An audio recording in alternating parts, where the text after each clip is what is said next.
d'ailleurs. Donc, merci beaucoup. Ce n'est pas une activité à laquelle j'aurais pensé, puis ça fait vraiment plaisir d'être là ce soir. Donc, je vous présente 3 expéditions coup de cœur pour la causerie aujourd'hui. Je vais peut-être en présenter une, laisser la parole à quelqu'un d'autre et présenter les 2 autres après, juste pour alterner le ton de voix. Donc, la première que je vais vous présenter, c'est la rivière du Moine, qui est en Outaouais. On l'a fait en 2018 et en 2020. En 2020, on a utilisé la navette avec les guides de la vallée du Moine. C'est environ 4 heures pour le lac du Moine. Et le trajet, en fait, on passe du côté de l'Ontario. C'est assez intéressant. On fait le trajet du côté de l'Ontario. Par contre, la rapide des Joachins est une ville du côté du Québec, mais qui n'est pas accessible du côté du Québec. On doit absolument passer du côté de l'Ontario pour y accéder. Donc, ces gens habitent un petit village qui est du côté du Québec, mais envoient leurs enfants dans des écoles en Ontario, puisque c'est seulement ce qui est disponible dans cette région-là. Super intéressant.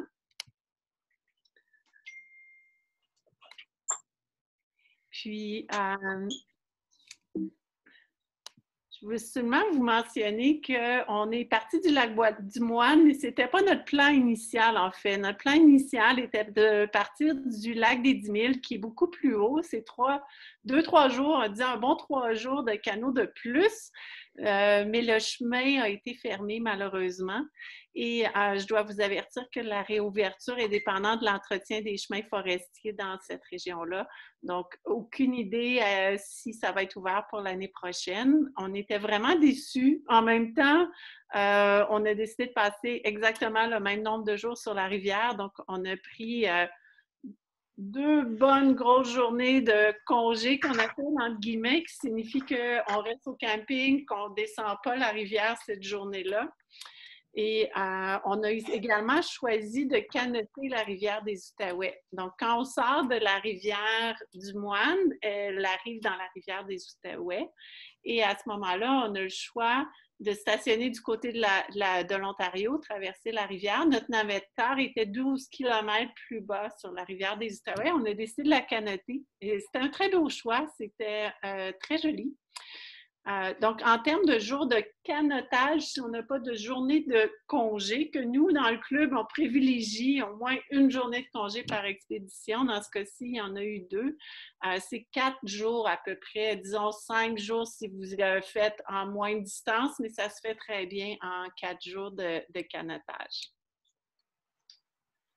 À considérer, je vous dirais, les campings sont très beaux. Souvent, là, c'est des immenses pins avec des aiguilles de pin qui se dorent au soleil. L'odeur est magnifique. C'est des grands campings bien aménagés, donc vous pouvez y aller en un plus gros groupe. C'est aussi une rivière, je vous dirais, les rapides peuvent être de niveau intermédiaire, mais ils sont relativement courts et se portagent très bien ou se cordellent très bien. Donc, des débutants avec un peu d'expérience peuvent quand même faire cette rivière-là. Planifier un long portage de 900 mètres au moins, où est-ce que vous devez portager canot, bagages, etc.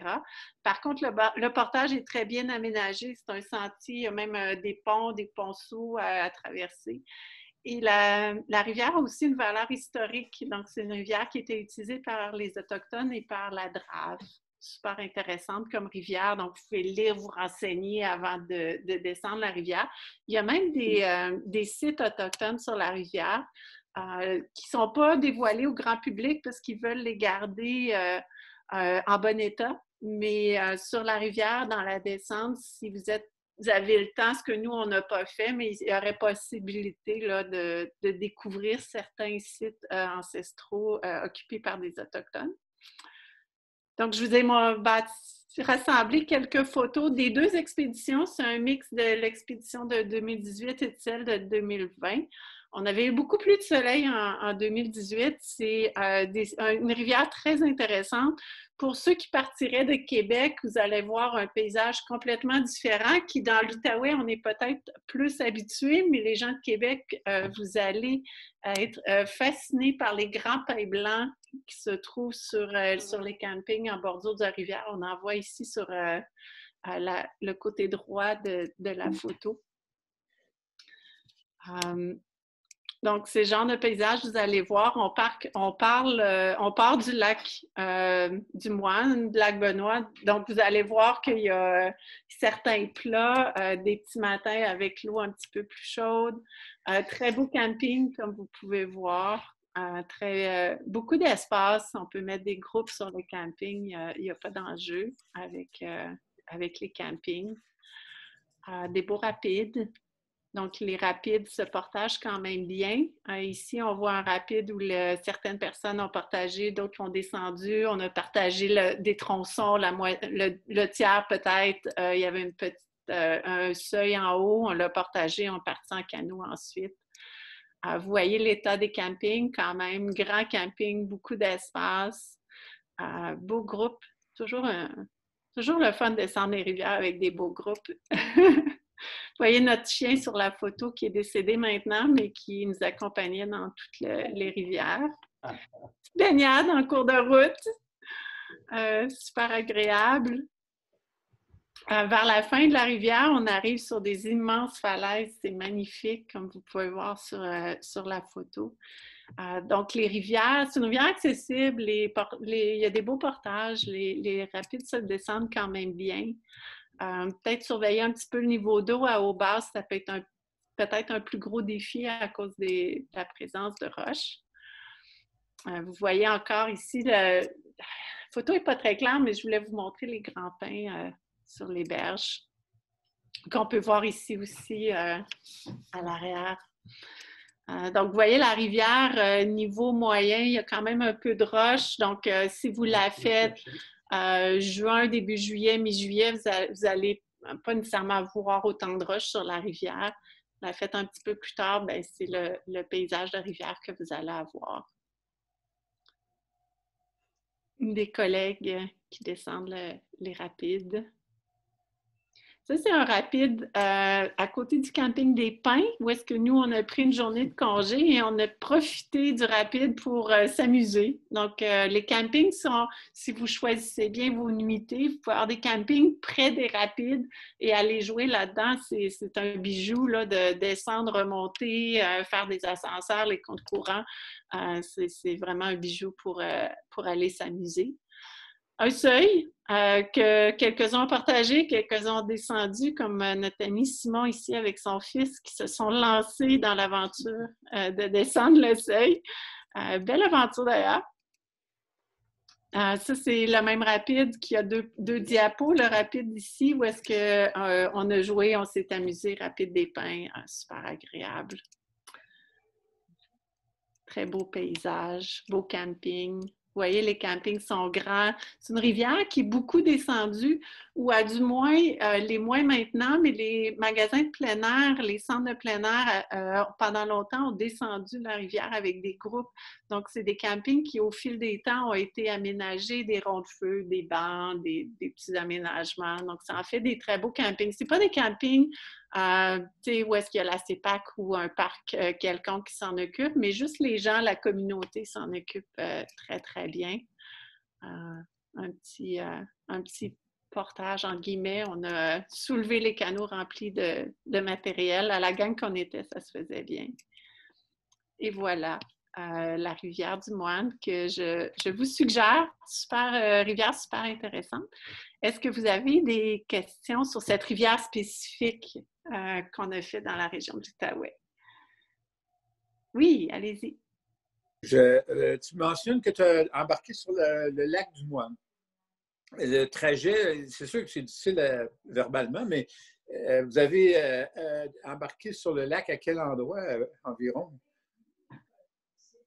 Vous allez la voir sur la présentation que je peux partager aussi après avec tous les gens qui sont là aujourd'hui. Vous êtes inscrits avec un courriel, donc je peux vous le partager. Vous allez avoir sur 4pleinair.org tous les détails, mais le lac, je vous dirais, on arrive peut-être aux 2/3. Puis on a juste un petit peu de canot à faire cette journée-là pour arriver à un super beau camping. Okay. Du côté est du lac? Oui. OK. Oui. Non, du côté ouest. Ah, excuse. Merci, ma chum. D'accord. Je vais attendre la carte. Merci. Super beau site, hein, catplenaire.org, si vous n'êtes pas Je connais. habitué à ce site-là, oui, super beau site. Je ne suis pas la plus techie, moi je vous inspire à aller la faire. Mais oui, la navette nous laisse un 3 heures à peu près, 3-4 heures de navette selon la qualité du chemin. Le chemin pour ce lac-là est mieux entretenu. C'est pas du tout le même chemin que pour le lac des 10 000. Puis, ça se fait quand même assez bien. Pas pour des petites voitures, on s'entend, mais le navetteur peut se rendre. Puis, il y a un super beau site de camping dès l'arrivée, là, sur la... Et la durée encore, c'était combien? Je vous dirais qu'on a des collègues dans le club qui l'ont fait en 4 jours sans arrêt. Nous, on le fait avec 2 jours de repos, des journées très courtes. On le fait sur 7 jours, puis ça a été super agréable. Donc, je vous laisse décider, mais ça se fait, quelqu'un de motivé, ça se fait en 4 jours. Puis donc, c'était pour... Oui, c'était pour une distance de combien au total? On est parti au kilomètre 64 jusqu'à la fin. Donc, 64 km. Plus 12 km sur la rivière. Ouais. Nous, on a fait le 12 km qui est optionnel parce que le navetteur offre d'aller vous chercher avec son ponton puis d'embarquer canot et personne et de vous faire la navette sur la rivière des Outaouais. Mais nous, on a rajouté ce 12 km-là vu qu'on était déjà déçus de ne pas avoir notre 3 jours de plus jusqu'au lac des 10 000. Et puis, comment est le niveau de difficulté? Comment vous l'avez trouvé cette année par rapport à la dernière fois que vous l'aviez fait? Le niveau était à peu près le même. Donc, je vous dirais, un niveau intermédiaire a plus de plaisir parce qu'on peut descendre tous les rapides, mais un niveau débutant pourrait juste comme faire des petits portages courts et être capable de la faire quand même si l'objectif est d'admirer les paysages. Disons, un débutant avec une saison de canot dans le corps là, pourrait le faire. Au niveau intermédiaire, bien, c'est plus agréable parce qu'il y a des seuils, il y a des, comme on a vu tantôt que Simon faisait avec son fils et tout ça. Donc, on a plus d'options là, pour la descente. Ça marche, merci.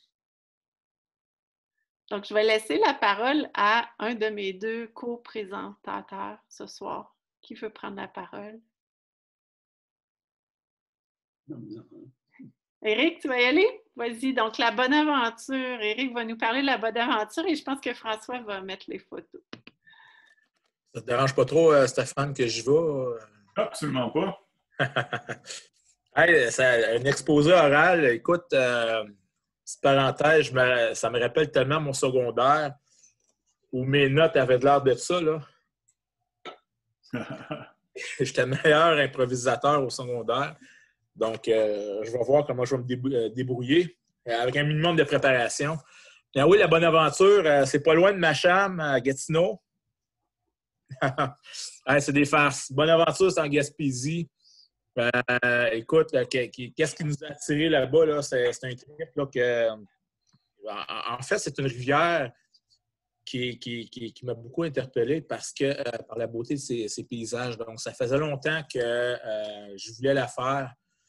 Puis c'est le fun parce qu'il y en a une couple qui vont pouvoir en témoigner. Là. J'ai Éric Martel, j'ai Simon Crépeau qui était là. J'ai Hélène qui était là aussi également, qui l'a fait là. Je ne sais pas s'il y en a d'autres qui sont là ce soir aussi, là, qui peuvent en témoigner. Là. Donc, écoute, c'est une très, très belle rivière. Effectivement, c'est un bon petit trip de nous partir de Gatineau pour se rendre jusqu'en Gaspésie. Donc, on est arrêté au Bic. C'est comme un must, le Bic, là. Ça n'a pas rapport avec la rivière, mais on est arrêté au Bic. Puis, quand on parle du bas du fleuve, ben, les couchers de soleil sont incroyables. Je pense qu'il y a même une photo tantôt, là, que c'est un coucher de soleil là, au Bic là, que j'ai pris, que je vais pouvoir monter. Ouais, c'est exactement celle-là. Merci, JF, qui me donne un coup de main là, pour les photos. Là. Donc, non, c'est merveilleux. Il y a des randonnées à faire au Bic. Donc, c'est en passant, ça nous aide à couper le trajet, là, étant donné la longue route. Puis, il y a quelqu'un qui est là ce soir qui vient de l'Abitibi. Donc, Tu peux même arrêter à Gatineau, on va pouvoir t'héberger en route, là, vu que c'est très, très loin l'Abitibi. Je taquine. On a fait affaire avec Sim Aventure qui ont directement leur terrain de camping qui est à côté de la rivière Bonaventure. En plus d'avoir le camping, ça c'est au Bic, c'est le petit renard au Bic, là, donc la faune est quand même assez présente là-bas. Il y a beaucoup, beaucoup de renards au Bic. On était chanceux, on en a croisé un, là, il était vraiment à nos pieds avec une petite souris dans la bouche. Là. Donc, c'est ça qui est le Bic, là, c'est vrai. C'est vraiment le fun. Je reviens à Sim Aventure qui est vraiment pas loin. Là, je suis comme porté à parler des photos en même temps parce que ça me rappelle des bons souvenirs. Là. Ça, c'est ma puce en avant qui fait du canot avec un de mes bons amis, David, là, un autre mordu du canot. Donc, ça ne te dérange pas, JF. Je vais présenter, puis après ça, je vais commenter les photos, un peu comme Stéphanie a fait. Ouais, c'est ma aventure. Donc, il nous a offert la navette. Une bonne navette, là, si je ne me trompe pas de mémoire, c'est un bon 2 heures là, qu'on quitte Sim Aventure, le terrain de camping, puis qui nous amène directement dans les Chic-Chocs au début du lac Bonaventure. Donc, la rivière, elle prend sa source du lac Bonaventure, puis elle se termine jusque dans Baie des Chaleurs. On parle à peu près, grosso modo, d'une centaine de dollars par personne pour la navette, 90 dollars et à l'entour de ça. Il faut noter que la navette, il y a une possibilité de faire la navette à partir du canyon dans la Bonaventure, mais l'accès est plus ou moins bon. Donc, les navetteurs, le Sim Aventure, vont charger plus cher pour se rendre moins loin, mais plus difficile d'accès. Donc, quand on choisit de partir du lac Bonaventure, là, la navette est un petit peu moins chère. Elle est accessible à l'année. Il faut faire attention. Dans les Chic-Chocs, les températures, il peut même neiger en été, là, des fois. Donc, quand on était allés, nous autres, dans la période 24 juin qu'on était là, dans ces coins-là, il y avait encore de la neige très, très, très présente. Là. Donc, le conducteur d'autobus nous a dit là, qu'arriver 2 semaines à l'avant, ça aurait été plus compliqué de se rendre au lac Bonaventure à cause de l'épaisseur de la neige qui était encore très, très, très présente à ce moment-là. Mais nous autres, ça a bien été. Ils nous ont conduits jusqu'au chalet. Un chalet qui est seul sur le lac Bonaventure. Vraiment une belle place de rêve là, avec l'eau. Puis pendant le trajet de 2 heures, mais c'est vraiment pas déplaisant comme trajet là, parce qu'on passe à côté de la rivière Cascapédia. Puis tu regardes ça d'un côté, là, puis ça te tente d'aller la faire, cette rivière-là aussi, là, tellement que le paysage est super beau. Là. Donc, c'est ça pour la navette. Les gros plus, pourquoi on a choisi la rivière? L'eau claire, j'ai tapé Google, allez voir des photos sur Google. Vous l'avez la preuve ici, là, avec ma petite dans le canot, puis David dans le canot.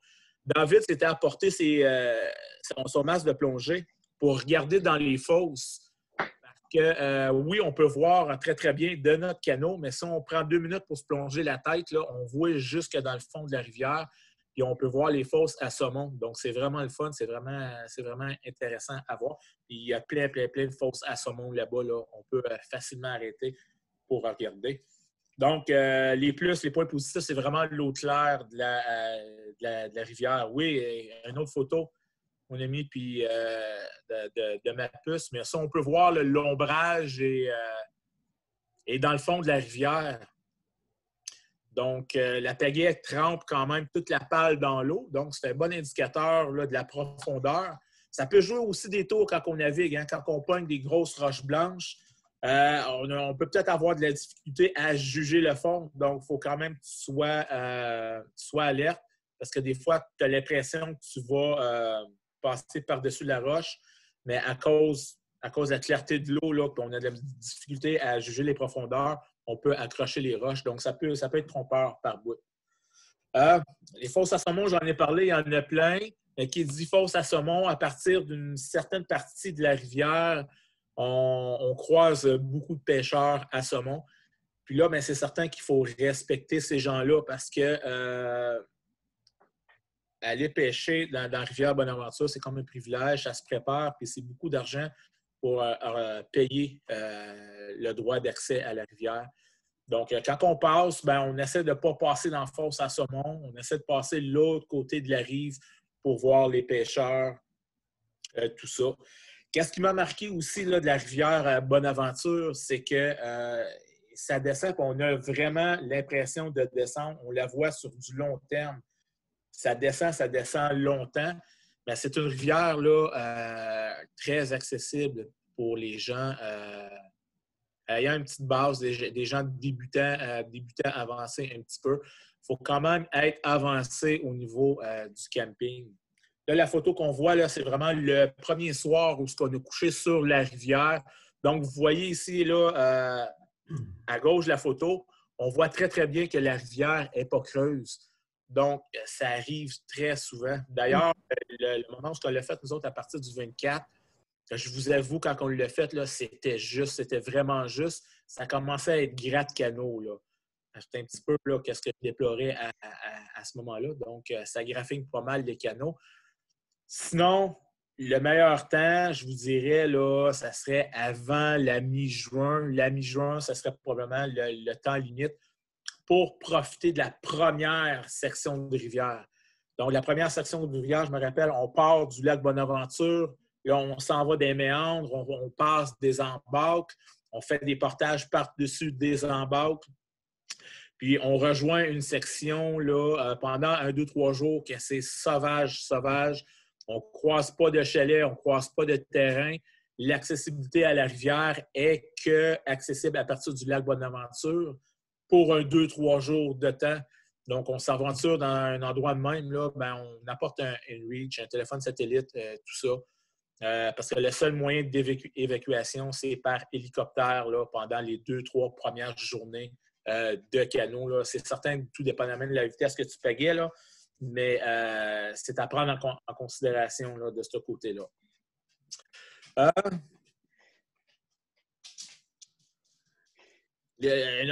point très positif de la rivière Bonaventure, on s'attend qu'on va être attaqué par des mouches, mais non, mais pas en tout. En plein mois de juin, on n'avait ni maringouin, ni mouche noire, rien pantoute de ça. Donc ça, c'était super, super agréable. Je m'ai même vraiment posé la question. On s'est même trop tôt en saison, il n'était pas commencé encore. Comment? C'était trop tôt en saison, ça. Il n'était pas arrivé encore. Ouais, ben non, c'est une particularité du lac Bonaventure, apparemment. Tous les gens nous conseillent, nous disent là, que c'est un endroit qui n'a vraiment pas beaucoup de mouches. Donc, je vais rester sceptique. On a apporté un genre de tente moustiquaire pour dîner, puis finalement, on ne l'a jamais monté. Donc, c'est un bon point. Là, vous voyez une photo, c'est mon ami là, qui a pêché ça là, dans Baie des Chaleurs. Dans Baie des Chaleurs, on n'est pas obligé d'avoir des permis de droit d'accès pour pêcher là-bas. Il nous a pêché un beau bar rayé qu'on a mangé la première soirée là, sur le lac Bonaventure. Je vais peut-être vous parler un peu des points négatifs, même si j'aime pas trop ça. L'eau est très froide. On recommande toujours aux gens là, d'apporter des wetsuits et des dry suits. Si vous faites affaire avec Sim Aventure Outaouais, en fait, ils recommandent fortement à un point tel qu'ils vont l'obliger. Ils m'ont déjà averti là, qu'ils ont refusé d'embarquer des gens pour la navette, étant donné qu'il n'y avait pas de wetsuit ni ou de dry suit. Donc, l'eau est très, très froide. Là.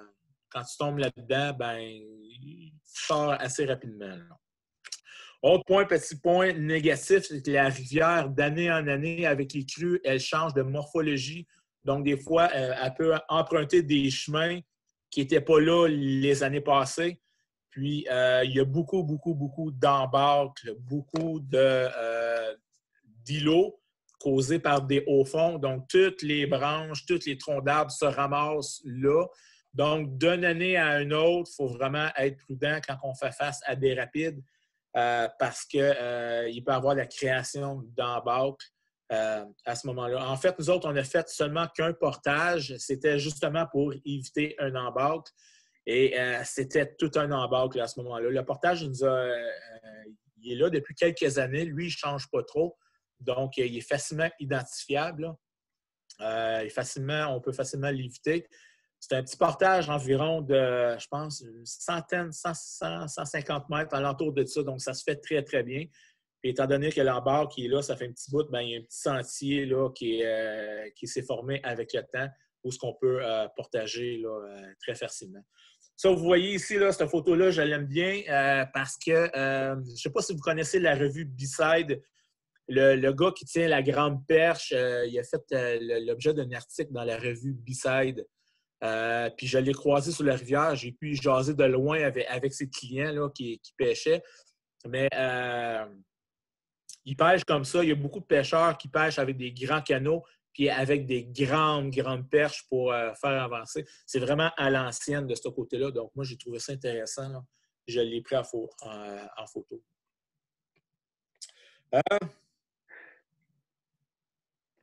Oui, c'est ça. Petite difficulté technique. Classe 2, classe 3, tout partout pour la rivière. De mémoire, j'ai 5 ou 6 seuils. Les 3 premiers seuils sont très, très faciles quand même à passer. Il y en a un autre seuil après là, qu'on a partagé parce que les conséquences étaient un petit peu plus graves là, si on chavirait dans le seuil par la suite. Donc, on a un qu'on a partagé. N'empêche que je fais très, très bien. Là, on a une personne expérimentée dans le club là, qui l'a fait le seuil à ce moment-là. Là. Petite mémoire pour Ronald. Oui, c'est ça. Ça ressemble à ça. Pas mal. On est chanceux. Du lac Bonaventure, pour les gens là, qui veulent faire une belle expérience, qui peut se rendre jusque dans Baie des Chaleurs en canot. Donc, ça fait spécial. C'est ça, tantôt, je vous parlais des îlots, là, ça crée des embarques. Ça, je l'ai photographié dans Naval, mais quand on se place en amont de ces buttes de roches-là, de îlots-là, c'est là qu'ils vont se créer les embarques. Donc, si on voit la photo, là, le côté droit est plus haut, le niveau de l'eau est plus haut que le côté gauche. Mais ça arrive souvent dans la rivière Bonaventure, ce qui fait en sorte que quand on entreprend un tournant, il faut souvent utiliser des bacs arrière là, pour se replacer dans le courant parce qu'on pense que la rivière va tout droit, mais le courant, tout d'un coup, il nous pousse ses côtés justement à cause des îlots de roches qui se forment. Puis des fois, ils sont là, des fois, ils ne sont pas là. Ça dépend vraiment de la force du courant. Ça change d'année en année, là, ces choses-là. Les paysages, là, c'est à couper le souffle, là, c'est vraiment incroyable. On est vraiment, la rivière est vraiment encavée là, dans les montagnes. Puis, c'est de toute beauté. On part des Chic-Chocs. La rivière Bonaventure était à 7 quelques kilomètres de Murdochville. Donc, c'est un autre beau petit coin à visiter, une ville fantôme, Murdochville, où elle reprend tranquillement ses activités. Là. Mais tout le toit du Parlement vient de Murdochville, le cuivre qu'on retrouve sur le toit du Parlement. Donc, c'est ça pour moi. J'espère que j'ai bien fait ça en improvisant un peu. Là. Je suis prêt à répondre aux questions s'il y en a qui ont des questions. J'oubliais Marc aussi, il était là. Je viens juste d'avoir la binette à Marc. Là. Il était là avec nous autres. Là, donc, c'était un peu avec lui puis Simon qu'on avait parlé de la Bonaventure, de la faire ensemble. Puis, finalement, on a tenu promesse puis on était allé la faire. Puis, JF, je sais qu'on s'en parle souvent, ça l'intéresse beaucoup. Fait que c'est probablement une rivière qu'on va refaire. Là. On cherche à refaire l'année prochaine. C'est une rivière vraiment accessible là, à beaucoup de gens. Éric, on a une question dans le chat qui demande vous l'avez descendu en combien de jours, la rivière? Bonne question. À partir du lac Bonaventure, nous, on l'a fait en 7 jours. Ça se fait vraiment plus rapidement aussi parce qu'il y a souvent des journées là, qu'on a faites là-dedans où on a fait des demi-journées de canotage. Puis on arrêtait sur les plages. Les terrains de camping sont très, très beaux. Sont très, très, très accessibles. Tout est propre. C'est pas les endroits qui manquent, là, moindrement que tu n'as pas peur de dormir sur la plage en tant que telle. On peut même dormir dans les lits de rivières parce qu'il y a plusieurs petits ruisseaux, rivières qui vont se déverser dans le lac Bonaventure. Donc, à éviter, par exemple, quand il y a des grosses pluies, le niveau de ces rivières-là peut monter quand même assez rapidement. Donc, il faut quand même que tu prennes ça en considération si tu décides de dormir là, dans le lit d'une rivière. Là. Ah, merci beaucoup. À partir, comme je vous ai dit, 2-3 jours, à partir de la rivière, la Petite Ouest, ça devient vraiment plus familial. Il y a beaucoup plus de canoteurs qu'on va croiser avec des gens qui vont pêcher le saumon. C'est un autre parcours que Sim Aventure vont faire. Donc, ce parcours-là est vraiment plus accessible aux familles. Donc, c'est une section de rivière qui peut se faire en 2-3 jours. Mais si on regarde du lac Bonaventure, ça va se faire environ, ça peut se faire en 6-7 jours. Mais écoutez, prenez votre temps, on relaxe quand on sort là-bas. Là, on veut prendre Les paysages sont tellement beaux, il faut en profiter. Tellement. Puis la bouffe, nous autres, on est chanceux. Je n'ai pas parlé de ça, mais il y a un restaurant. Je fais un petit peu de pub, là, mais la poissonnerie du pêcheur, Corinne et Marc, en fait, c'est la conjointe de Corinne, de Marc, qui nous a dit il faut arrêter là avant d'arriver sur la rivière. Donc, c'est une place où on peut se poigner du poisson, on peut se poigner du candied salmon, des bonbons de la mer, c'est du saumon confit, c'est sucré. Donc, on peut s'approvisionner. La bouffe là, en Gaspésie est incroyable. Fait qu'on peut en profiter pour nous amener sa rivière. Là. Ça rehausse la qualité du trip. Là. Merci. Est-ce qu'il y a d'autres questions? Pour dire, juste faire suite à ce que tu dis, on s'en va aux pêcheurs, puis l'eau est tellement froide qu'à tous les soirs, on peut laisser la bouffe dans l'eau, pas besoin d'amener de la glace. Là. L'eau est à 4 degrés. C'est bon! Oui. Peut-être faire attention aux intempéries. Tu parles de froid. Là. Quand on débute, là, on est dans les chic-chocs. Donc, on peut très, très bien là, avoir des changements là, très rapides de température là, à ce moment-là. Donc, on n'a pas peur de s'amener là, une petite laine de plus là, pour faire face aux intempéries. Donne le goût d'y aller. C'est le fun. Ah oui, je vous le souhaite. Je me suis organisée en catimini avec Stéphane qui va présenter après. D'autres questions? Génial. J'espère que je vous ai convaincu. Je sais qu'avec la pandémie, là, la Gaspésie a un petit peu de réserve de voir des touristes. Là. Il y en a qui n'ont pas été gentils, mais en tout cas, ce n'est pas la mentalité du monde des pagayeurs. Là. On est pas mal tous respectueux de l'environnement. Hey, merci, JF. Très apprécié. C'est le fun de parler canot. Hey, merci beaucoup, Éric. Là, c'est comme... je suis prêt là, pour les prochains mois en confinement. Là. Merci pour le rêve. Stéphane! Okay. Donc, si je vais partager mon écran pour vous parler. Je vais commencer avec la Petawawa. Je vais garder la Pontax pour la fin.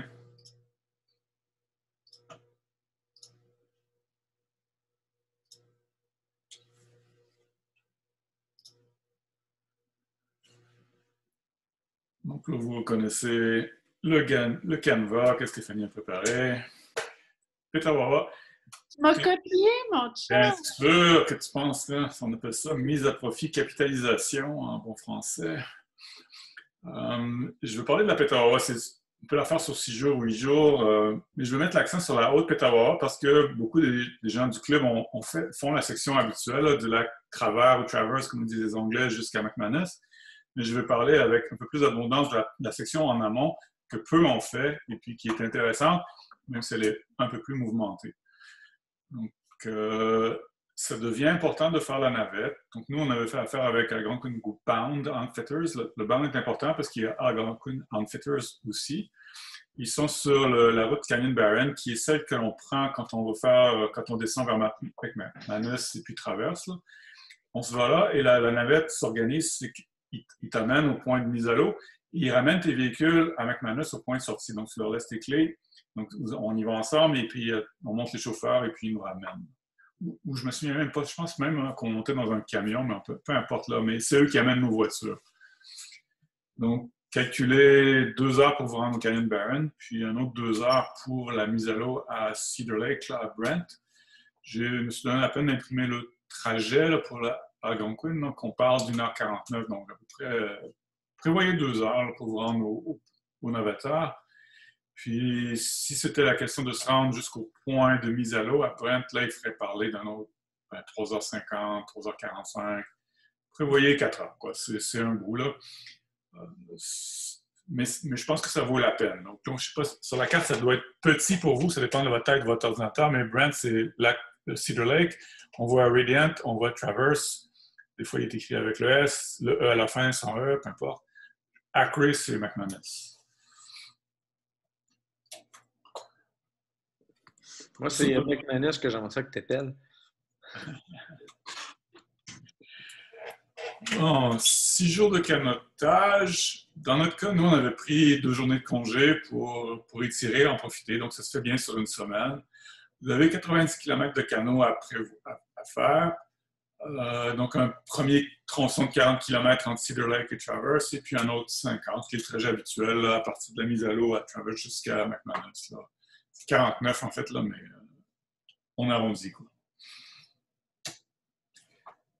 J'ai pris ça, là vous ne le verrez plus, là, mais le Petawawa River Guide, c'est juste pour vous donner une idée des sections qu'on fait. Donc, Cedar Lake 1 ici, il y a quelques rapides jusqu'à Radiant.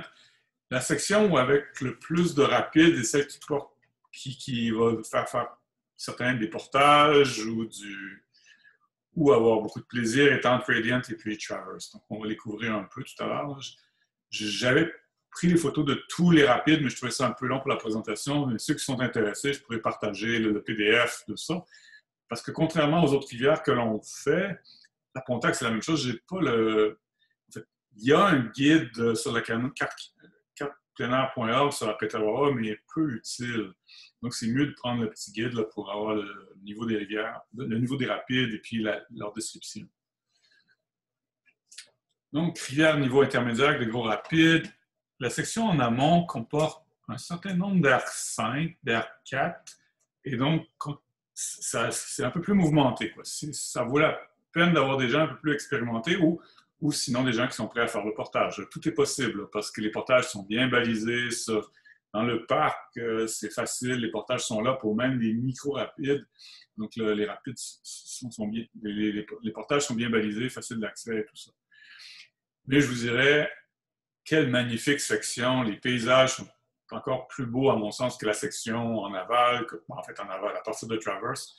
Peut-être parce qu'on l'a fait moins souvent, mais j'avais trouvé ça magnifique. Camping et paysage étaient à couper le souffle. Donc, pour vous donner une idée de, quand je dis un peu plus de mouvement sur la rivière, surtout par eau haute ou moyenne haute, donc, juste une section que j'ai imprimée ici pour vous donner l'idée, Keeper Rapid, R4, Dracula, 4-5, Fury Rapid, évidemment, c'est à eau moyenne, c'est impraticable. Dumpling Rapids, on peut s'amuser à niveau moyen, mais sinon, ouais, ça se descend. C'est du R4, c'est bien. Puis même chose pour Belzébuth, ou Belzébuth, hein, comme disent les Anglais. Là, mais... Donc, il y a des sections comme ça. Il y a McDonald's aussi qui peut aller de 3 à 5 en fonction du niveau de l'eau. Et puis, la section avant Traverse, qui est Poplar Rapids, qui a une section impraticable qui vous demande un portage de peut-être 600 mètres. Donc, il y a du portage au programme. Donc, ça vous y échapperez pas. Pour vous donner une idée, je pense que ça, c'est la section de Surprise Rapids. Et donc, ça commence comme ça et ça se rétrécit en canyon et puis vous êtes pris dedans. Donc, la surprise, c'est que, si vous ne voulez pas sous-mariner ou faire le Octobre Rouge, ben, bonne chance. Donc, nos amis ont eu du plaisir. On les voit ici avec Ronald à l'avant, qui est une place où il ne va moins souvent, lui qui fait plus de solo. Mais là, avec Gérald, vous imaginez, ces deux-là, ça devenait des jacasses incroyables. Donc, Ronald, qui est assez silencieux, quand il est laissé à lui-même, n'arrêtait pas. Avec Gérald, ça, je ne vous souhaite pas. Non, je le taquine. Il n'est pas sur la place, donc je peux me permettre. Donc ça, c'est des sections à partager, mais en même temps, on peut voir là, que c'est incroyable. Moi, je trouvais ça des beaux paysages. On était campé juste en aval de ça. On y a passé une journée de congé aussi. Puis je reprendrai, il y a des photos là, de prix, mais vous n'aurez pas le choix des fois de soit cordeler si vous voulez éviter un peu puis descendre des sections, ou partager comme je vais vous montrer. Mais en même temps, voici les campings. Est-ce que les gens ont de l'air malheureux? Moi, je pense pas. Donc là, ils sont là en bas de ça et puis on en profite. On a passé 2 jours là. C'est une très, très belle section. Je vous encourage. Pour ceux qui aiment ça, il y a peut-être moyen de trouver des lignes. Ça peut être un exercice intellectuel ou de pratique là, pour voir plus sur rive gauche, si on peut descendre et éviter les roches.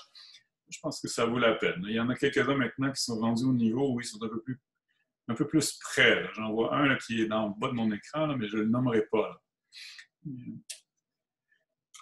Ça, j'avais pris la photo expressément pour Guillaume Damour, qui n'est pas sur l'appel, parce que lui, qui prend soin de son canot comme si c'était la prunelle de ses yeux.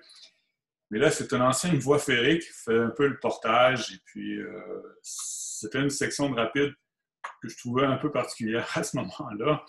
Puis plutôt que de me lancer là-dedans, pas trop voir où j'allais, j'ai choisi de partager. Puis évidemment, on voit Alexandre à l'arrière avec le collègue Marc. Là. Et lui, il avait sa glacière, donc lui, c'est sûr qu'il allait partager. Donc. C'est toujours le fun de faire les lacs sur la Petawawa. Donc là, cette fois-ci, c'était une des fois, comme la fois dernière qu'on l'a fait. Là. Simon, tu étais là, et quelques autres là, sur la voile. On avait monté la Grande Bâche avec 3 canots en catamaran et puis on s'est amusé à faire du 12, 13, jusqu'à des fois des points de 15 km/h. Donc on a eu quand même un plaisir assez intéressant à s'amuser avec le poteau de tente, le poteau de peinture et la Grande Bâche. Donc ça, c'est parce qu'il y a quand même plusieurs lacs à traverser. Là. Ça, c'était le lac Travers ou Traverse. Là, on s'est amusé à traverser. Pour vous montrer que c'est une section quand même plus mouvementée que la section Traverse McManus, il faut quand même se donner la peine de faire un repérage avant de se lancer à l'aveuglette dans les rapides. Là. Sinon, on a des mauvaises surprises. Quoi.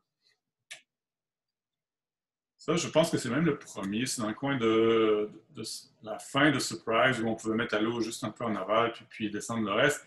Mais on voit que l'eau, quand elle est haute, elle déborde sur les côtés, il y a des îles et tout ça. Donc, c'est descendable, mais à regarder avec attention. Donc, moi, je pense qu'on peut amener des intermédiaires là ou des gens qui sont prêts, sinon qui sont en forme, là, qui n'ont pas peur de partager ou cordeler ou aller le canot sur le côté ou les baliser un peu. Là. Mais une belle section. En tout cas, moi, je la recommande. En fait, j'avais en tête de la faire cette année. On en a fait une autre. On a refait la du Monde à la place, mais la Petawawa sur une semaine est une très, très belle rivière. Puis, je la referai n'importe quand. Et donc, ça, c'est nos... Regardez le sourire. C'est quand même pas... Ça voulait tout dire. Donc, là, on finit en beauté avec le sourire. Ils ont eu beaucoup de plaisir sur cette rivière-là, ces deux-là. Et puis, on termine avec ça. Ça, c'est comme quoi la vie avec Radisson n'est pas trop pénible, avec le camping, le feu, et je ne me souviens plus, je pense que c'est Sellers Rapid, en bas de ça, là, qui était la chute. Là. Mais, je termine avec la Petawawa pour ceux qui ont des questions. Donc, ça me fera plaisir.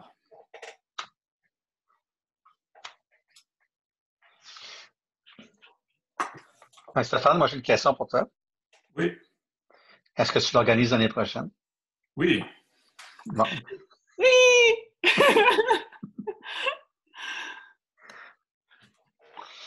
Bon, je pense qu'on va pouvoir me compter parmi les participants. Très bien, mais je compte bien. Ça s'organise bien, ça se fait bien. Donc, mettons la Petawawa au programme. Donc, on n'a pas fait le brunch du calendrier encore, ça sera plus en mars. On verra si on le fait virtuel avec la COVID, mais sinon, on a déjà la Petawawa. D'autres questions avant que je passe la main à Stéphanie pour qu'elle vous parle de sa deuxième rivière. Parce qu'elle en a mis 3 au programme. Ça, c'est vraiment la présidente du club. Elle se dépasse là, pour animer ses ouailles.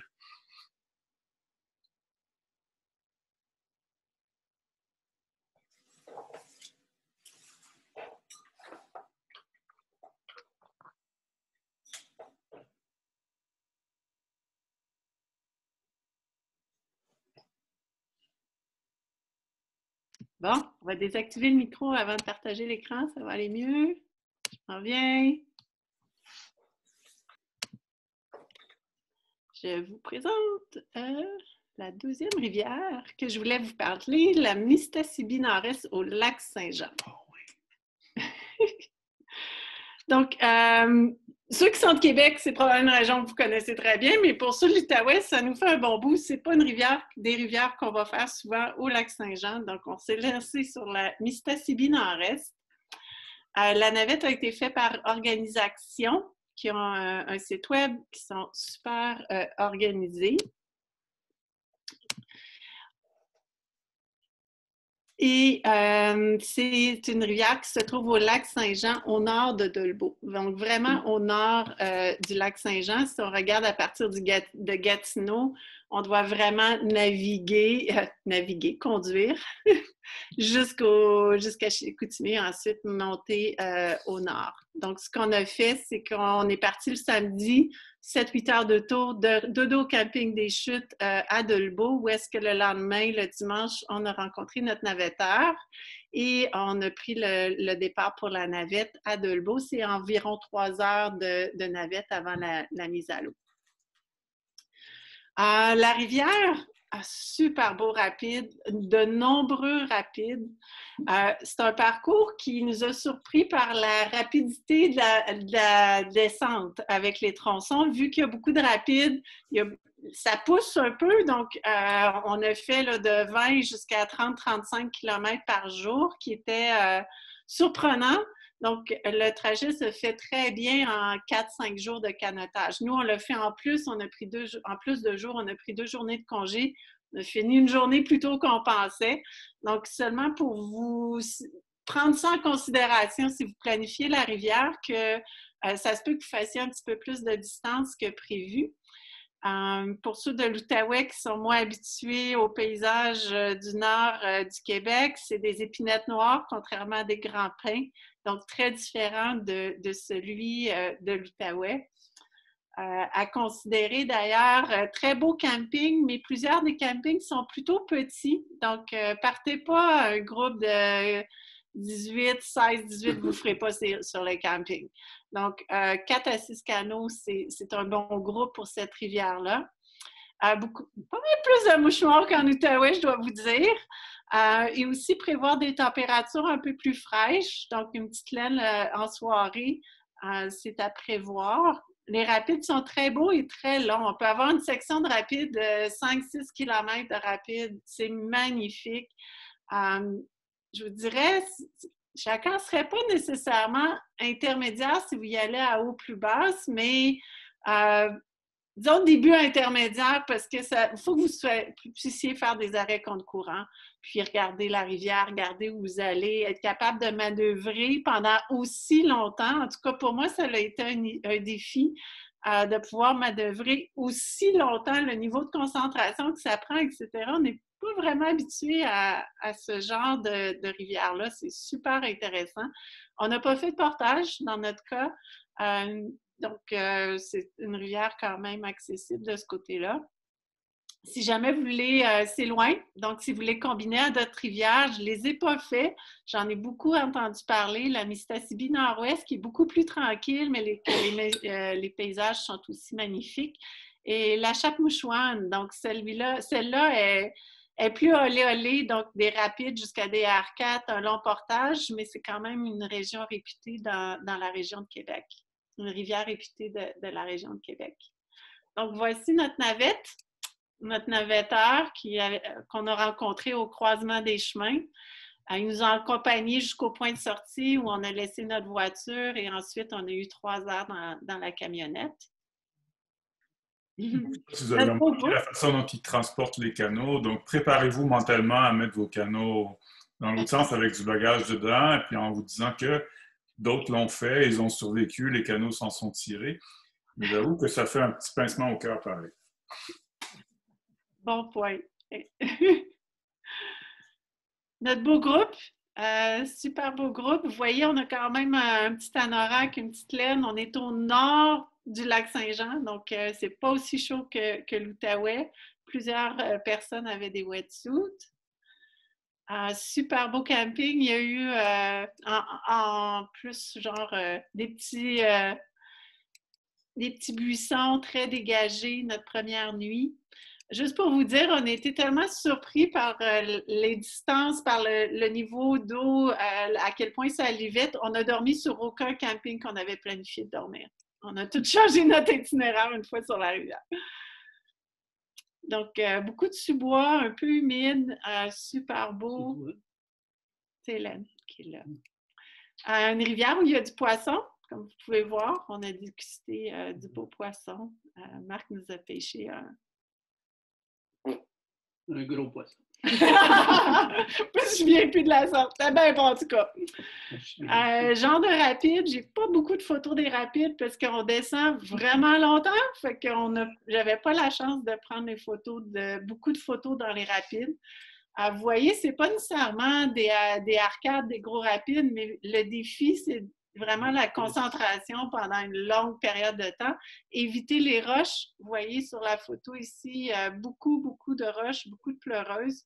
Donc, peut-être à faire un petit peu plus tôt en saison. Nous, on le fait au mois d'août. Peut-être à faire un petit peu plus tôt en saison, moins rocailleux à ce moment-là. Mais vous voyez ici le rapide, on voit le canot est quand même loin, ça tourne, ça continuait. C'est des rapides à l'infini, c'est magnifique, c'est savoureux. Les rapides, les campings sont très bien quand même. Donc, vous pouvez voir, on a des petites tentes, ça s'est bien passé. Super beau paysage. Les paysages sont magnifiques. C'est un endroit où on a dîné. Vous voyez, le niveau est peut-être un peu bas quand nous l'avons fait au mois d'août. Je vous la suggérerais peut-être plus au mois de juillet. Moins de haut fond, moins rocailleux, plus facile peut-être à descendre, à négocier. Il y a eu des feux de forêt dans la région, donc parfois on se retrouve avec des paysages comme vous voyez à l'écran en ce moment. Petit feu de camp en soirée, beau coucher de soleil, rien de mieux pour bien en profiter. Le vidéo, je vais vous le mettre dans le chat. C'est une vidéo que je ne roulerai pas tout de suite, qui dure une douzaine de minutes, que j'ai montée après l'expédition. Donc, oui. Donc, les points les plus importants, je vous dirais, c'est un peu plus rapide qu'on l'avait prévu, donc un petit peu moins de jours que prévu. Prévoyez une petite laine, c'est au nord. Et puis, merci, oui, ça a l'air que c'est un brochet qui avait été pêché, mais en tout cas, c'était très bon. Et sur ce, je vais prendre les questions si vous en avez, puis je vais poursuivre avec la prochaine rivière pour vous inspirer encore un peu. Est-ce que ta navette était avec Gilles? Gilles? Celui qui a des lits? Je ne me rappelle plus. Je ne me souviens plus de son nom, mais un bon monsieur, bien sympathique, qui nous a jasé ça en montant. Il n'avait pas un accent français? Non, du tout. C'est pas lui, non. Un bel accent du Lac-Saint-Jean. Ah oui, clair. Très clair. Okay. Et, je sais qu'on a des gens de Rabasca. Si jamais vous avez fait la rivière des détails ajoutés, vous êtes bienvenus. Peut-être un commentaire, Fanny, sur la fin de la section, puis Louis, tu te sentiras libre d'ajouter. Je pense que tu avais vécu la même chose. Il y a une espèce de, pas de delta, mais des embranchements multiples dans une section de la rivière. Puis si vous avez des gens indisciplinés qui se lancent à gauche, à droite, vous allez les perdre. Vous allez vous descendre un en chemin de gauche, un en droite, et là, vous allez vous chercher. Et dans ce cas-ci, nous, on s'est cherché longtemps. Moi, je vous avoue, je n'ai pas la personnalité de quelqu'un qui aime beaucoup ça, donc... Ouais. Et je connais un autre groupe à qui c'est arrivé aussi. Donc, quand la rivière, vous voyez l'espèce de mini-delta, puis ça commence à prendre des branches, c'est le temps de se regrouper. En même temps, c'est comme imprévisible parce que tu es dans le milieu d'un gros tronçon de rapide, puis tout d'un coup, il y a 3 embranchements, puis on n'est pas nécessairement proche. Hein? Quand ça fait 2 km descend rapide, c'est là qu'on se retrouve en des groupes différents. J'aurais peut-être une question, si tu permets. Merci beaucoup pour le partage. Là, ça donne vraiment le goût. Puis tu mentionnais là, que les rapides, ils sont longs, qu'ils demandent une bonne concentration. Et puis, est-ce que c'est pas mal R2, R3 niveau... Oui, ouais? je dirais, oui. On n'a pas vu... pas nécessairement... Non, R2, R3. Il peut y avoir un seuil ou deux en quelques endroits. Vous allez voir dans la vidéo, on a pris une bonne fouille dans un petit seuil. Mais oui, c'est à peu près ça le niveau des rapides. L'enjeu, c'est que c'est vraiment long. Puis ça peut être... tu sais, de faire des arrêts contre courant, de prendre sûr de bien... être certain là, de bien observer la rivière. Super, merci beaucoup. Donc, je vous dirais intermédiaire, mais pas nécessairement intermédiaire à gros défis, mais quand même pas nécessairement débutant non plus.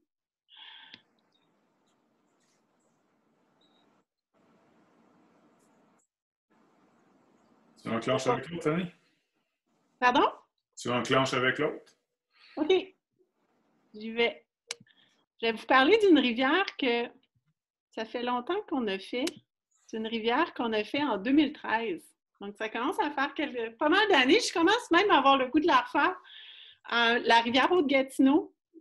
La navette, ça va être revérifié. On l'a fait en 2013. Ça commence à faire un bon moment. La navette, il n'y a pas de navetteur comme tel. Il n'y a pas de compagnie dans ce coin-là. On est dans un coin perdu. On a embarqué des conducteurs, nous, qui ont accepté de redescendre nos voitures au point de sortie. Donc, on a travaillé avec le camp Gatineau, les gens autour. On a embarqué des conducteurs dans nos voitures qui sont montés avec nous, qui ont redescendu les véhicules. Prévoir de l'essence en surplus à cause du trajet qui est quand même long, qui est un peu difficile. Les chemins, déjà en 2013, n'étaient pas en très bon état. On a brisé 2 remorques en cours de route. On était chanceux, c'était pas les roues, c'était pas l'essieu, mais on avait des remorques à 4 canaux, puis les 2 canaux du haut, ils ont tombé une première fois, deuxième remorque, tombé. On a ramassé tout ça, mis ça sur les toits de voiture, on a pu poursuivre, mais juste pour vous dire, c'est pas nécessairement la rivière la plus accessible. Donc, le trajet, la navette, là, ça serait à vérifier. Par contre, c'est une rivière magnifique, c'est un de mes plus beaux souvenirs de rivière. Donc, juste pour vous montrer où se trouve Clova par rapport à Gatineau. Par rapport à chez moi, on fait 20 rue de la Chemin, c'est chez nous. Mais on peut monter là jusqu'à Clova, qui est, on descend, nous, on met à l'eau un petit peu en bas de Clova, là, qui est vraiment la tête de la rivière Gatineau. C'est ça qui est intéressant. On se rend là à sa source. Super intéressant. On part vraiment proche de la source de la rivière. Puis, on va descendre, pour ceux qui l'ont déjà fait, par exemple, la rivière Bazin, on descend jusqu'à la chute du Serpent, qui est sur la rivière Gatineau. Donc, avant les barrages, tout ça, avant le réservoir Baskatong, qui est énorme, puis qu'on ne veut pas nécessairement traverser en canot quand on tripe sur les rivières. Donc, ça a été 6 jours de descente. On a pris une journée pour monter. On a pris une journée de repos, puis le retour. Donc, 6 bonnes grosses journées de descente. Là, ici, on n'a pas triché dans notre descente. Très, très beau. On a pris une journée de repos à ce qui s'appelle la chute du Coucou, qui est en fait un portage, mais qui n'est pas un portage parce qu'on arrête là pour dormir. C'est magnifique. Une belle chute avec une plage, avec une vue. C'est aussi une rivière qui est intéressante. On va dans le nord comme ça, puis on se dit on va être tout seul sur la rivière, mais en fait, la rivière est très achalandée, très occupée par les Autochtones et les pêcheurs. Donc, les premiers jours, il n'y a pas de chalet, il n'y a rien, mais on voit de l'occupation du territoire.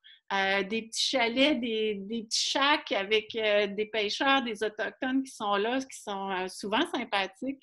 Donc, ça, c'est un peu surprenant. On ne s'attendait pas à cette présence humaine aussi importante. À considérer, vérifier le niveau d'eau. Nous, on est allé au mois fin juillet, début août. L'eau était correcte, mais on était dans une année où il y avait eu plus beaucoup puis qu'il y avait beaucoup d'eau dans les rivières. Donc, ça serait plus à faire, je vous dirais, là, pour être certain, début juillet. quand vous allez, c'est quand le niveau d'eau descend, il y a des hauts fonds, ça peut être un petit peu compliqué. Il y a des paysages qui sont magnifiques. Je vous vraiment conseille de camper une nuit de plus à la chute du serpent à la toute fin. Je sais quand on arrive à la fin, on a tendance à poup, on veut rentrer à la maison, on sent l'écurie, mais la chute du serpent est magnifique. Nous, on a passé une journée là à se rappeler la descente, à relaxer, à en profiter avant de sortir. Vraiment magnifique. La rivière se trouve plus au nord, donc encore une fois, prévoir des températures fraîches. Mon Dieu que j'ai fait défaut. En tout cas, prévoyez des températures plus fraîches. Nous, on a eu même, on est parti 20-22 degrés, puis on a eu une nuit, on s'est levé le matin, il y avait du frima sur les canaux, il devait faire autour de 0. Une chance, ça l'a reparti ensuite à 25 encore, mais vraiment prévoir des températures plus fraîches. Pour célébrer le Noël du campeur. Oui, le 25 juillet, on a eu de la glace sur nos canaux. Vous voyez, ça, c'est le point de départ, le camping de départ. On part en Ocam.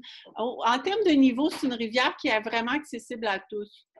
C'est vraiment niveau débutant intermédiaire, mais tout le monde peut en profiter.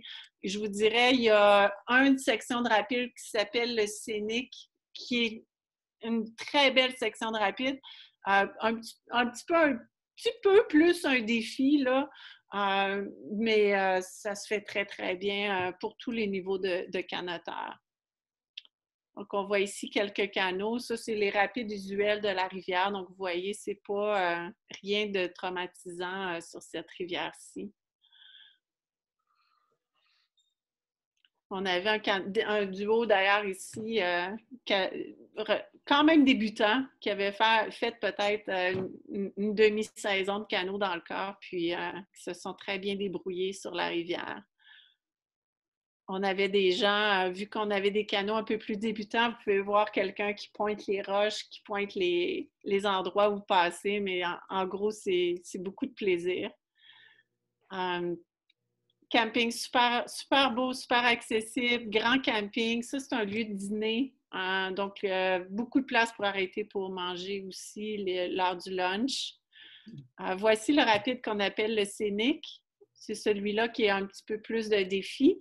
Nous, tout ce qu'on a fait, c'est mettre des canoteurs plus expérimentés avec des moins expérimentés, puis on a passé toute la section.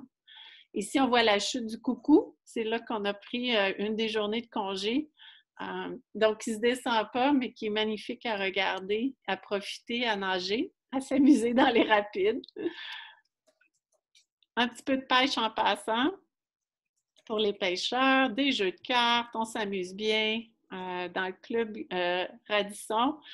Ça, c'est nos garçons qui sont rendus beaucoup plus vieux maintenant. Super rivière.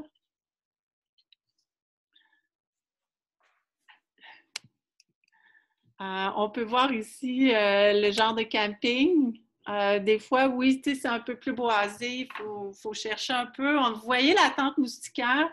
C'est pas qu'il y avait énormément de moustiques. Vous pouvez voir que les gens ne sont pas dans la tente, mais on avait des gens moins expérimentés en camping, donc on l'avait amené au cas où. C'est une tente moustiquaire que le club possède. On est bien habillés. C'est vraiment une rivière qui est un petit peu plus au nord. Voyez les paysages, voyez le niveau d'eau, beaucoup très recueilli sur les côtés. C'est pour ça que je vous dis, surveillez l'année que vous allez. Il doit y avoir de l'eau dans les rivières quand vous y allez pour être sûr de pouvoir canoter, passer partout. Camping un peu plus aménagé, ça c'est un des campings qui, en fait, c'est camping entre guillemets sauvage sur le bord de la rivière, ça ne leur appartient pas. Puis un petit peu plus loin, il y a le camping officiel avec les campeurs, les roulottes, puis tout ça. Donc, c'est très dépaysant après quelques jours en solitaire sur la rivière. Et nos joueurs d'échecs préférés, c'est nos deux gars qui sont là. Et la chute du serpent. Vous voyez comment c'est beau. Un super endroit. Ça, c'est une vraie chute. Nous autres, on y est arrivé en fin de journée avec portage pour la chute. On était exténués, mais le lendemain, on a eu notre belle journée de congé, voilà, sur le bord du lac avec la chute en arrière, le bruit de la chute. On a fait une tente à suer, on s'est fait un spa. Donc, c'était magnifique comme descente. Je vous la recommande. Comme je vous dis, ça commence à faire longtemps qu'on l'a fait. Je connais personne d'autre qui l'a fait. Donc, ça serait à vérifier côté navette, côté accessibilité, le chemin. Mais la rivière comme telle, c'est un petit bijou. Pour parler de la navette, ce qu'on a fait, c'est à partir du camp Gatineau, juste après, il y a un pont, mais qui était fermé cette année-là. Je ne sais pas s'ils l'ont réouvert, s'ils l'ont réhabilité. Mais ce qui nous a demandé de passer par la 117 et de faire un 3h30 de plus dans le parc La Vérandrie pour nous rendre finalement au pont dans lequel on aurait accès par Mont-Laurier, par la route normale habituellement. Et donc là, ils ont traversé le pont à pied parce qu'ils pouvaient le faire. Ils sont montés avec nous dans les véhicules. On était chanceux, le pont a été réouvert. Ils ont pu mettre les véhicules sur leur côté. Ils ont refermé le pont pendant qu'on descendait. Et puis, ben voilà, ça c'est l'histoire. Donc, je ne sais pas maintenant, en 2020, qu'est-ce qui en est arrivé de ce fameux pont, s'ils l'ont réhabilité ou non. Mais ça a été le défi qu'on a eu. Stéphanie, tu parlais de la chute du Coucou. Ça, c'est la partie de la rivière. Là. C'est-à-dire que tu as une rivière Coucou qui se jette à ce niveau-là? Oui, exactement. OK, parce qu'il est supposé avoir une très belle section rapide là, sur la Coucou. 10 km là, sur cette rivière-là. Peut-être qu'on pourrait le faire combiner tout ça. Ben oui. On croise aussi évidemment la rivière Bazin. Il y a plusieurs rivières qui se jettent dans la Gatineau.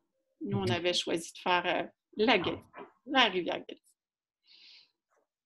Super. Je veux dire aussi que, oui, désolé, on peut se rendre en train jusqu'à Clova. Ah. Je connais des gens qui l'ont fait à partir de Clova en s'y rendant en train. Belle information, merci. En fait, Clova est accessible par le parc La Vérandrie à partir du chemin de l'Épine, en passant par le lac du Camp Ottawa ou le chemin, quand il est moins bien entretenu à cette place-là, on peut passer par Parent. On passe généralement par Parent. J'avais un chalet dans le coin de Clova à l'époque, quand j'étais plus jeune. Très beau coin, là. Il y a plein de rivières aussi là, dans le parc La Vérandrie. La Shoshoquan, des choses comme ça. Là. Oui, la Shoshoquan qui était fait par le club déjà régulièrement, qu'on fait moins maintenant. Bien, merci à tous. Je vais laisser la parole à Stéphane qui va éclore avec une rivière encore moins accessible que celle-ci et qui représente des défis. Bon, donc je partage.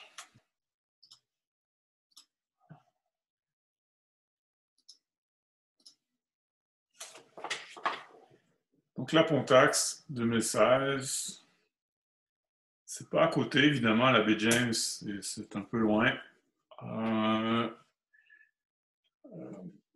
Waskaganish est sur la baie James directement. C'est là qui est le point de sortie. C'est aussi l'endroit où on doit organiser la navette. Moi, je vous encourage à le faire à l'avance. Comptez 12 heures de route à partir d'ici. Évidemment, si vous êtes en Abitibi, vous êtes privilégié, c'est un peu moins loin. J'ai mis prévoir mouche, tempête, ancrage et roche. Peut-être que vous n'aurez pas les tempêtes qu'on a eues, mais nous, on en a eu 2 très bonnes en début et en clôture de sortie des orages, comme on n'en a pas trop souvent ici. Donc, assez intéressant, merci. 12 heures de route. Je vous encourage à regarder à Waskaganish pour essayer d'identifier avec comment vous allez pour faire la navette. Parce que nous, on montait sur la 117 pour la mise à l'eau. Puis on a laissé un groupe, puis on remonte la voiture jusqu'à les voitures à Waskaganish pour le point de sortie. Mais ça prend quelqu'un qui vous ramènerait à la 117. C'est absolument assez facile avec les Autochtones. Ils sont assez gentils. Les clients sont très gentils et tout ça. On peut le faire, on peut l'improviser, se rendre à ce pied de faire sur le pouce. On va peut-être trouver quelqu'un. Si vous avez des contacts, vous avez des gens, ou en tout cas, nous, on a gardé certains contacts à Waskaganish. Donc, si vous la refaites, on peut vous mettre en contact avec des gens pour qu'ils vous ramènent au point de mise à l'eau. Prévoyez un bon 4 heures, 4h40, ça dépend. Là, juste la qualité de la route. Puis, c'est un bon 160 km. Si vous allez faire 160 km sur la rivière ou 160 km sur la route, là, entre la 117, la jonction avec la Pontax et le village de Waskaganish. Donc, je vous le mets ici sur Google Maps. En lien direct à Waskaganish, vous en avez pour 11h14.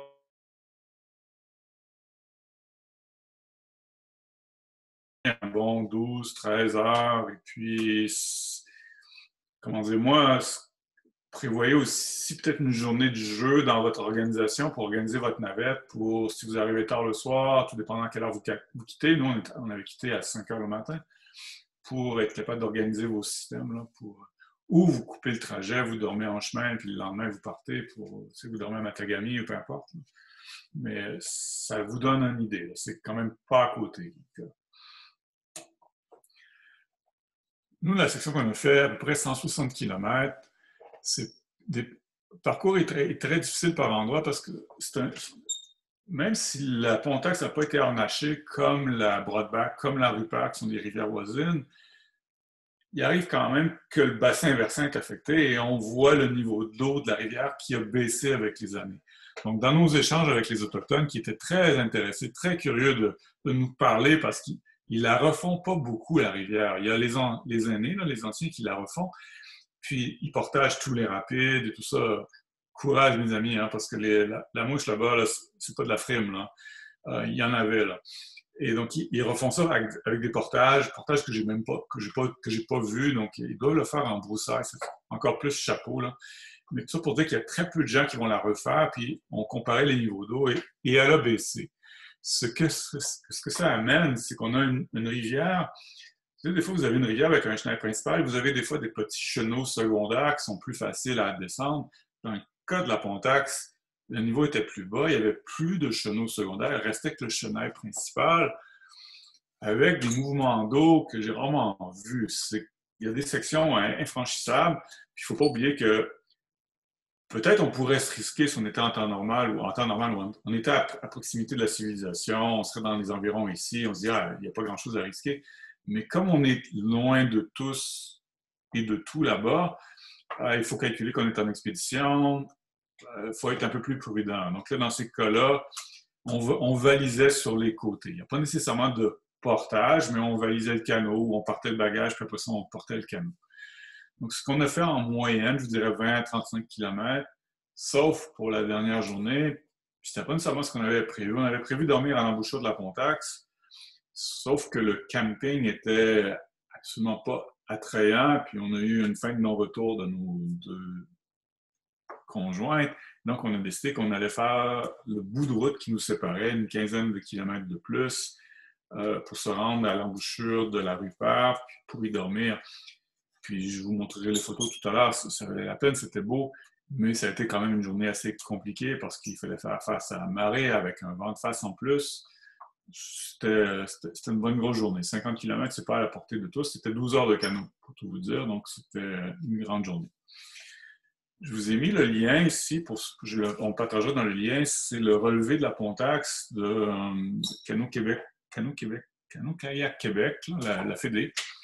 C'est un vieux relevé qui date de la fin des années 90, donc 98, ça fait donc 22 ans. Le relevé n'a pas été mis à jour, mais au moins vous allez avoir la cote des rapides, vous allez avoir la carte, puis vous êtes capable de pouvoir suivre le parcours. Moi, je vous emploie. Pour toute rivière, j'aime bien savoir à peu près ce qui m'attend. Surtout la Pontax, qui n'est pas une rivière que l'on connaît, où on a entendu beaucoup parler.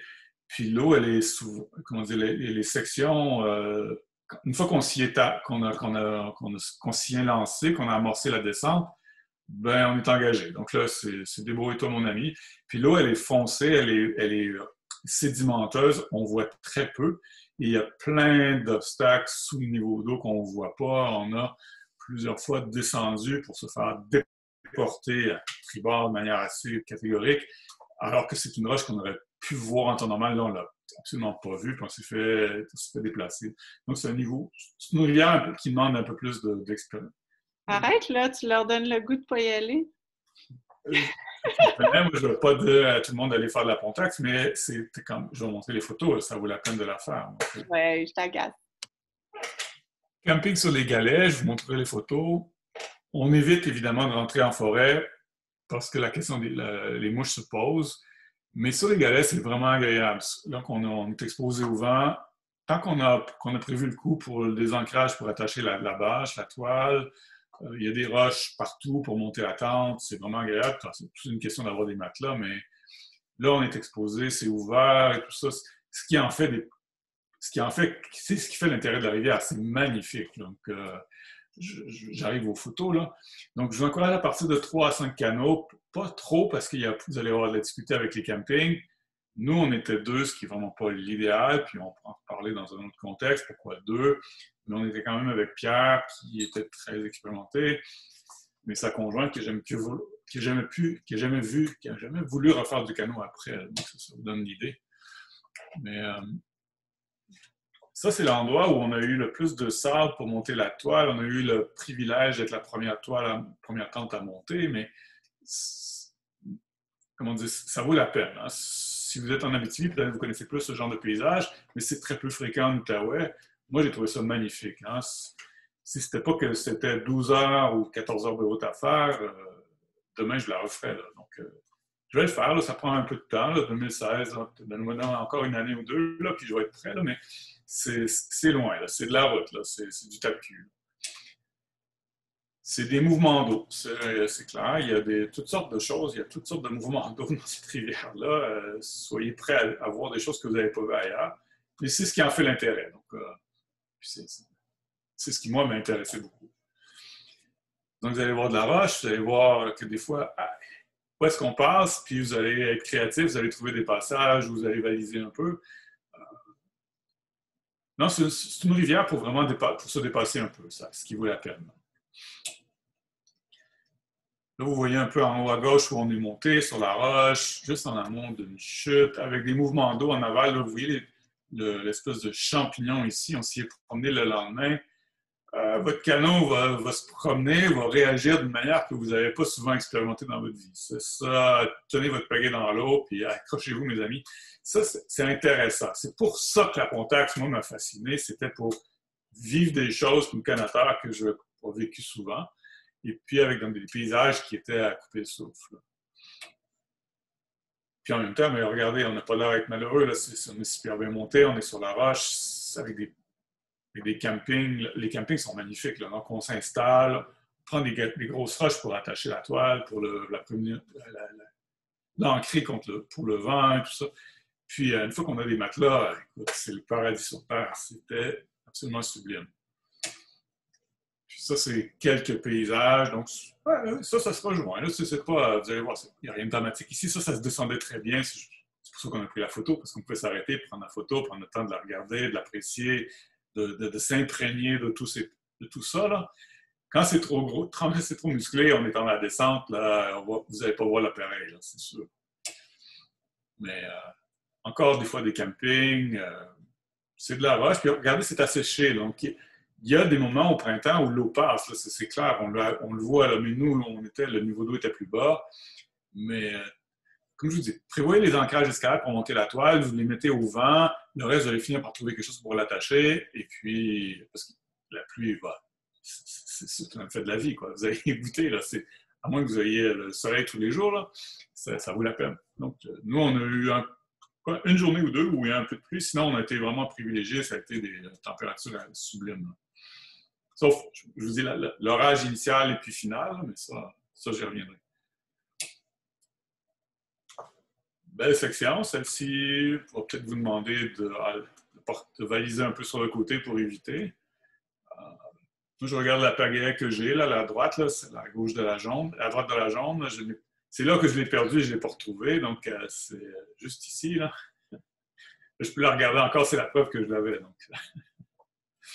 Mais on s'est laissé prendre dans une section de rapide qu'on avait mal anticipée. Puis, c'était du R4 à volume. Et puis, finalement, on l'a nagé. Donc, on a laissé partir le bagage. Puis, on a retrouvé du bagage un peu plus loin. Quoi, quelques kilomètres, en fait.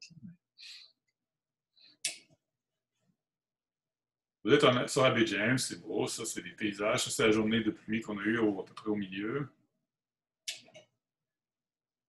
Soyez toujours équipé avec du duct tape, bien sûr, surtout si vous avez un vieux canot comme le mien à l'époque. À force de frapper vous voyez qu'il y avait déjà pas mal de blanc. Donc là, j'ai dû à un moment donné mettre du Gorilla Tape pour être capable de m'assurer que je me rendais jusqu'à la fin.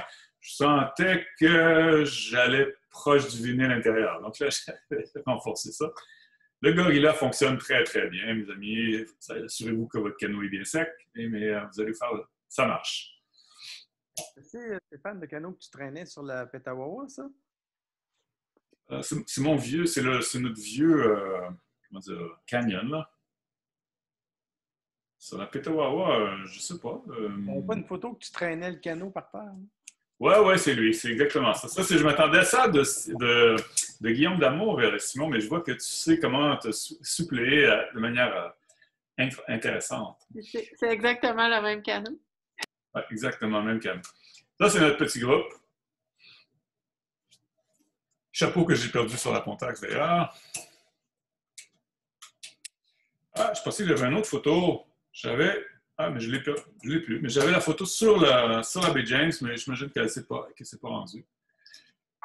Parce qu'on est quand même, on est arrivé jusque sur la baie James. Et puis, ce qui vaut la peine, on est arrivé avec un soleil magnifique, c'était radieux, c'est en toute fin de journée avant que le soleil se couche. Sauf qu'on était un peu pressé parce qu'on voyait descendre du nord avec un gigantesque orage qui s'en venait. Alors, quand vous êtes sur la baie James, alors qu'il n'y a plus rien, vous payez vite. Donc là, c'était pas le temps de ralentir. On s'est rendu jusqu'à l'embouchure de la Rupert. On a monté les tentes en toute hâte, puis on a fini même un peu sous la pluie, l'orage. On avait mis la grande bâche par-dessus les tentes, puis on n'a pas regretté parce que cet orage-là était incroyable. Les Amérindiens, le lendemain, se sont fait un plaisir, les cris de nous dire « Comment vous avez trouvé ça, finalement? » Parce que nous, on les voyait rentrer avec leur bateau, là, parce qu'ils pêchaient. Là. Puis là, ça rentrait tous là, vers Waskaganish. Puis le lendemain, quand ils nous ont vu arriver sous la pluie, ils nous ont dit « Ah, vous avez dû trouver ça intéressant. » Et on a pu leur dire que oui, effectivement, on avait trouvé ça très intéressant. C'était un méchant orage, comme on dit en québécois. Donc, j'ouvre la séance aux questions, aux réactions, ou peu importe. Là, une petite question. Tu dis qu'il y a seulement 15 km entre la Pontax et la Rupert? Il me semble que c'est ce que j'ai de mémoire, Louis, c'est que tu as la Broadback qui est avant, ensuite tu as la Rupert, où est-ce qu'on va Waskaganish, puis il me semble après ça, c'est la Pontax. Il me semble que c'est à peu près une quinzaine de kilomètres que j'avais retenu. Peut-être un peu plus, mais là où on a campé, c'est 15 km. Plus après ça, il fallait prévoir la traversée de la Rupert. Ce qu'on n'a pas fait le matin avec le grand vent parce qu'on avait des vagues de 4 pieds. Donc, on a attendu un peu là, ça a baissé, puis là, on est traversé de manière un peu plus sereine, quoi. OK. Merci. Je me demandais, comme niveau de défi, là, je pense que c'est Linda qui me parlait qu'elle avait fait des sections de rivière dans ce coin-là. Et puis, il semblait que non seulement c'était des niveaux élevés, hein, comme R4, là, mais c'était assez long comme rapide aussi. Est-ce que c'était le cas avec la Pontax aussi? Je te dirais que du R4, il y en avait. Il y avait du 5-6 aussi. Mais je ne me rappelle pas, Stéphanie, corrige-moi, là, mais je ne me souviens pas d'avoir de très longues sections. Là, comme sur Amistassili, on avait quoi, une section de 10 km de rapide en continu. Mais je n'ai pas vu ça sur la Pontax. Non, mais c'est pas court comme les rapides de l'Outaouais, des petits rapides là, comme la Rivière-Nord, la Coulonge, qu'on voit le début puis la fin. C'était quand même un petit peu plus long que ça. Oui, c'est pas des cassures franches, là, comme la Coulonge. Ouais, tu as une section R3-4, après ça, c'est fini. Non, tu vas descendre entre des roches. Tu vas te promener beaucoup, ce qui va te demander de la lecture, ce qui va te demander de faire des arrêts stratégiques pour être capable de te repérer, puis de traverser, tout ça. Puis, c'est une rivière très physique. Moi, j'ai trouvé très difficile physiquement parce que c'est des gros mouvements d'eau, ça prend de la force. Beaucoup de ce que Stéphane appelle le valisage, ça veut dire que tu traînes ton canot sur les roches avec plein de bagages, c'est lourd. Beaucoup de pleureuses à soulever. Donc, c'est une rivière très, très physique. Et en termes de mouches, là, est-ce que, donc, dès qu'on sort de la rivière, ça commence, hein? Ben, nous, on en a. Si on reste sur les berges, si je parle de mon expérience, excuse Stéphane, tu pourras. Vas-y, c'est ça, on est deux. Dès qu'on restait sur les berges, on était correct. On n'a pas eu de mouche, il y avait toujours un petit vent. J'ai même pas mis de filet, rien. C'était vraiment, vraiment bien. Mais aventure-toi pas dans le bois. Donc, même pour genre les bécosses, on faisait un trou derrière une roche un petit peu plus grosse, puis on s'avertissait mutuellement qui y allait, mais tu n'allais pas dans le bois, là. Par contre, sur les roches, sur les bords, on était très, très bien, là. Il n'y avait pratiquement pas de moustiques. Et vous l'aviez fait vers quel temps de l'année? Puis l'eau était à combien, à peu près? On était quoi? On a fait toujours pas mal fin juillet, début août, nos expés. Puis l'eau était pas... C'était pas à 4 degrés comme la Bonaventure, mais on se baignait pas non plus, là. C'était de l'eau froide, là. Non, il y avait des poissons voraces là-dedans. Stéphanie, il s'est fait attaquer par, on ne sait pas quoi encore, là, mais au moment de se laver, il s'est fait attaquer. Ça, c'est notre histoire pour les garçons. Ça. Non, mais vraiment, le poisson, il m'a mordu le doigt. J'avais une morsure sur le doigt. Fait que ça a vraiment sursauté. Là, quand tu te laves tranquillement sur le bord de la rivière puis que tu te fais mordre le doigt par quelque chose, c'est... Un brochet, un masquinongé, là, ouais. Oui, c'est sans doute un masquinongé. Là. Je veux juste spécifier quelque chose. Moi, je me demande depuis quand, Stéphanie, c'est une référence en fait de température. Je veux dire, il fait 40 degrés puis elle gèle sur le bord de l'eau. Bon point. Mais non, elle n'a pas eu tellement froid. J'avais des photos où elle était souriante et tout ça. C'est juste que j'ai choisi de couper sur les photos parce que je ne voulais pas en mettre trop. Mais ouais, elle est souriante. Elle était bien. Autour de 20-25, on était bien, mais l'eau était froide. Il ne fallait pas aller à l'eau. Puis on a nagé une fois, là, mais je veux dire, il faut essayer de ne pas trop aller à l'eau. Et je voudrais peut-être juste en profiter pendant que c'est mon tour pour vous dire un gros merci pour tout le partage. Là, je pense qu'on a des projets pour les prochaines années, là, puis c'est une belle motivation là, pour continuer avec notre apprentissage aussi. Là. Alors, merci beaucoup d'avoir pris ton organisation, Jean-François. J'ai mis un lien vers mon Google Drive, ceux qui veulent ma présentation avant qu'on ferme. Là, vous avez une minute, vous pouvez regarder dans le chat. J'ai mis un lien vers ma présentation. Je vais aussi la mettre sur le groupe Facebook de Radisson qui est public. Donc, je vais la télécharger là également. Super, merci beaucoup. Puis moi, je vais passer par elle pour qu'elle puisse mettre la mienne parce que sinon, il n'y aura pas les droits d'accès public et tout ça. Donc là, je sais qu'avec Stéphanie, ça va être réglé.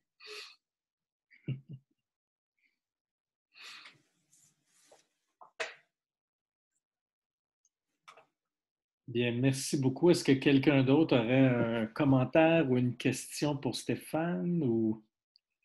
Moi, j'aurais juste un commentaire. Je voudrais remercier tous les présentateurs ainsi que toi, Jean-François, pour avoir organisé le tout.